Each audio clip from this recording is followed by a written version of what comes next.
दोस्तों, स्वागत है आपका मेरे चैनल अमेजिंग न्यूज़ कास्ट पर, जहां मैं आपको डेली एक इंटरेस्टिंग इन्फॉर्मेशन प्रोवाइड कराता हूं। तो शुरू करते हैं आज एक नए टॉपिक के साथ, लेकिन उसके पहले इस चैनल को सब्सक्राइब करना मत भूलो। आज हम बात करने जा रहे हैं राष्ट्रीय नागरिकता रजिस्टर यानी एनआरसी का। ये नाम पूरे भारत में हर व्यक्ति के दिमाग में घूम रहा है। बहुत से लोग जानना चाहते हैं कि आखिर उन्हें अपनी नागरिकता सिद्ध करने के लिए कौन से डॉक्यूमेंट दिखाने होंगे। तो आइए इस वीडियो के जरिए हम जानते हैं कि एनआरसी है क्या, और इसके संबंधित सभी जानकारियों को आपके सामने रखूंगा। दोस्तों, राष्ट्रीय नागरिकता रजिस्टर या एनआरसी से ये पता चलता है कि कौन भारतीय नागरिक है और कौन नहीं। जिस व्यक्ति के नाम एनआरसी में शामिल नहीं होते हैं उन्हें अवैध नागरिक माना जाता है। एनआरसी वास्तव में वह प्रक्रिया है जिसमें देश में गैर कानूनी तौर पर रह रहे विदेशी लोगों को खोजने की कोशिश की जाती है।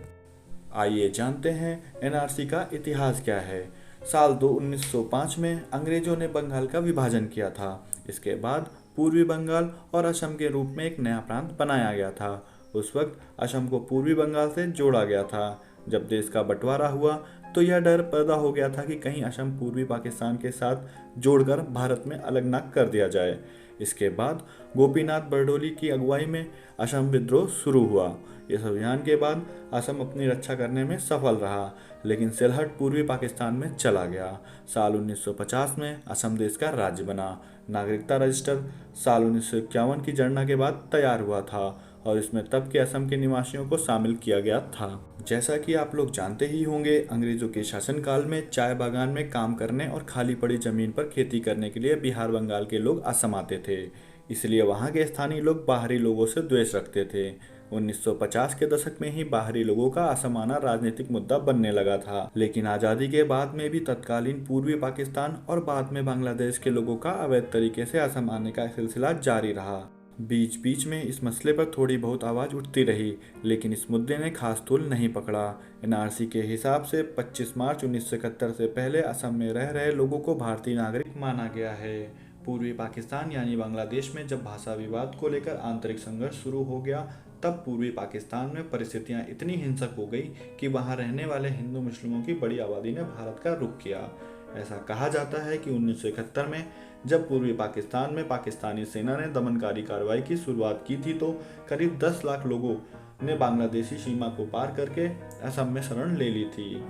हालांकि उस समय तत्कालीन प्रधानमंत्री इंदिरा गांधी ने कहा था कि शरणार्थी चाहे किसी भी धर्म के हो, उन्हें वापस जाना होगा। असम में एनआरसी को सबसे पहले 1951 में नागरिकों, उनके घरों और उनकी संपत्तियों को जानने के लिए तैयार किया गया था। राज्य में एनआरसी को अपडेट करने की मांग 1975 से ऑल असम स्टूडेंट यूनियन द्वारा उठाई गई थी। असम की आबादी लगभग 33 मिलियन है। यह एकमात्र राज्य है जिसने एनआरसी को अपडेट किया है।